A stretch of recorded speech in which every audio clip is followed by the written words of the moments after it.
Deuxième leçon, le Nouveau Testament. Non, pour nous, chrétiens, il n'y a pas moyen d'avoir la Bible sans le Nouveau Testament.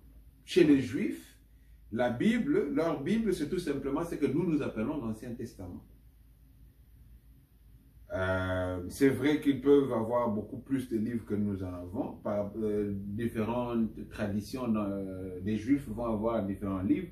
Mais au tout minimum, ils ont les 39 livres que nous avons dans l'Ancien Testament. Ce que nous appelons l'Ancien Testament, la Bible hébraïque.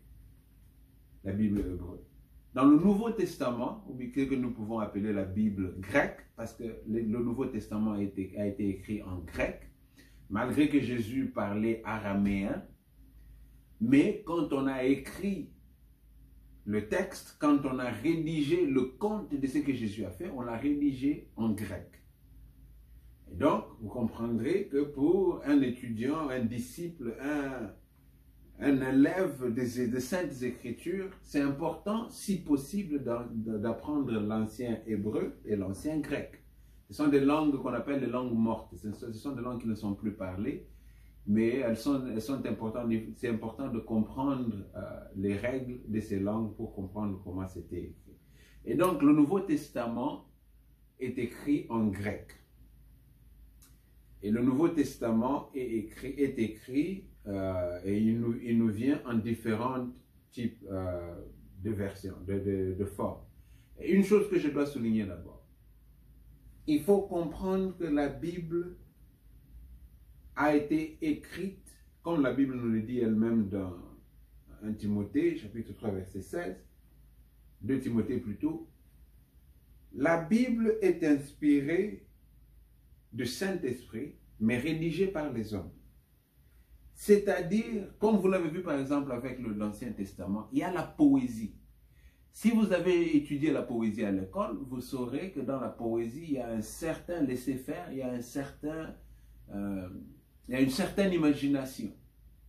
Il y a une certaine liberté qui nous permet de peindre une image que l'on veut projeter pour pouvoir communiquer le message. Je vous dis cela pour vous dire que la Bible comporte plusieurs différentes méthodes d'écriture. Il y a la poésie, il y a des épopées, il y a l'histoire, il y a des contes. Donc il y a tous ces genres d'écriture. Donc pour comprendre que quand on est en train de lire, il faut savoir quel genre de texte on est en train de lire pour discerner ce que Dieu est en train de dire. Mais je retourne au Nouveau Testament pour ne pas trop perdre de temps. Le Nouveau Testament est composé de différentes sections. Et le premier groupe dans le Nouveau Testament, dont je vous ai déjà parlé, c'est le groupe que nous appelons les évangiles. Les évangiles sont Matthieu, Marc, Luc et Jean. Je vous ai déjà dit que Jean est assez différent et assez particulier parce que Jean se focalise plus sur la divinité de Christ. Et ce n'est pas difficile à comprendre quand vous vous rendez compte dès le début de Jean que Jésus est en train de faire son ministère à Capernaum. À Capernaum, ils ne sont pas loin de Jérusalem. Ce qui veut dire que Jésus à Capernaum est en communication avec des personnes éduquées dans la loi, avec des personnes qui comprennent les mystères, avec les personnes qui comprennent leur tradition, ce qui fait qu'il peut parler d'une façon beaucoup plus approfondie. Et voilà pourquoi vous verrez que dans Jean, par exemple, Jésus est assez mystérieux, difficile à comprendre pour des personnes qui n'ont pas eu le temps de lire et d'apprendre les Écritures. Dans Matthieu, Marc et Luc, Jésus est beaucoup plus facile à comprendre parce que Jésus est en train d'agir à Nazareth, en Galilée. En Galilée, ce sont des pauvres, vous vous souviendrez même le jour de la Pentecôte, les gens étaient étonnés, disaient, mais ne sont tous-ils pas des Galiléens, ces personnes qui sont en train de parler nos langues maternelles, parce qu'on savait les Galiléens, c'était des personnes non éduquées. Alors, Jésus, le sachant également, a enseigné de façon beaucoup plus recevable, que les gens pouvaient comprendre. Voilà pourquoi il y a cette différence entre Jean et les trois évangiles synoptiques. Mais aussi la différence vient du fait que Marc était le premier à écrire son évangile. Là, Marc a rédigé son évangile, c'était un évangile global qu'il voulait présenter à tout le monde. Il voulait juste donner le compte de ce que Jésus a fait.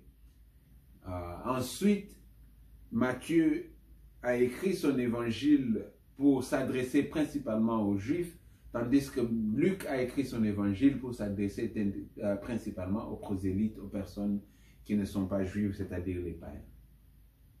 Voici là les évangiles. Après les évangiles, nous avons le livre des Actes des Apôtres. Le livre des Actes des Apôtres, c'est l'historique de l'Église.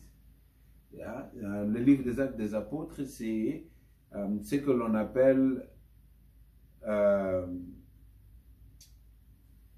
l'Église ancienne. Donc, nous voyons comment l'Église fonctionnait à l'époque. Après le livre des Actes des Apôtres, il y a les Épîtres. On commence avec le livre des Romains. On va jusqu'à Jude. Maintenant, les Épîtres, il est souvent cru que c'est Paul qui a rédigé la majorité du Nouveau Testament. Mais cela n'est pas vérifiable. Hein. Il faut admettre que cela n'est pas vérifiable. Ce que l'on peut vérifier, c'est qu'il y a, nous sommes presque certains que Paul a rédigé 7 évangiles. Romains, 1 Corinthiens, 1 Thessaloniciens, 2 Thessaloniciens, probablement Éphésiens, 1 Timothée, et Philippiens. Mais le reste, c'est difficile de savoir. Bien sûr, ce qui est comme 1 Pierre, 2 Pierre, bien entendu, ça c'est Pierre. On sait que c'est Pierre, ce n'est pas Paul. Mais je dis cela pour dire qu'il y a aussi des différences dans les épîtres. On les met ensemble parce que les épîtres, tout simplement, veut dire des lettres. Voilà pourquoi vous verrez au début, ces lettres commencent avec moi tel, par exemple si c'est Paul, il dira moi Paul, apôtre de Jésus-Christ, et puis il continue comme ça. Il commence d'abord avec les salutations, parce que ce sont des lettres qu'il écrit à des églises ou bien à des personnes. Donc les épîtres veut tout simplement dire lettres. Après les épîtres, donc nous avons l'Apocalypse. Apocalypse vient du grec apokalypsus, qui veut tout simplement dire révélation. Donc Apocalypse n'a rien à voir avec la peur, Apocalypse n'a rien à voir avec la fin des temps, Apocalypse n'a rien à voir avec l'Armageddon. Ce sont des choses qui sont dans le livre d'Apocalypse. Mais le livre d'Apocalypse, c'est un livre qui révèle des choses qui sont cachées. Il révèle des choses que nous ne connaissons pas. Et donc, il ne faut pas toujours entendre Apocalypse et entendre fin des temps. Ce n'est pas ce qu'Apocalypse veut dire. Apocalypse veut dire révélation. Seulement, il s'avère que dans cette révélation, il y a la révélation des fins des temps. Voilà pourquoi je vous disais dans la leçon passée que le livre de Daniel est considéré dans le genre de l'Apocalypse. Et il y a par exemple Matthieu 24 et 25, c'est l'Apocalypse, on appelle cela l'Apocalypse de Matthieu. Donc, des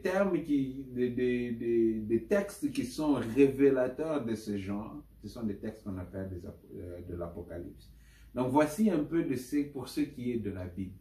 S'il y a des questions, des sujets que vous voulez visiter en profondeur, qui brûlent en vous, faites une liste et communiquez-la moi, et puis je verrai comment on peut faire d'autres enseignements pour entrer un peu plus en profondeur.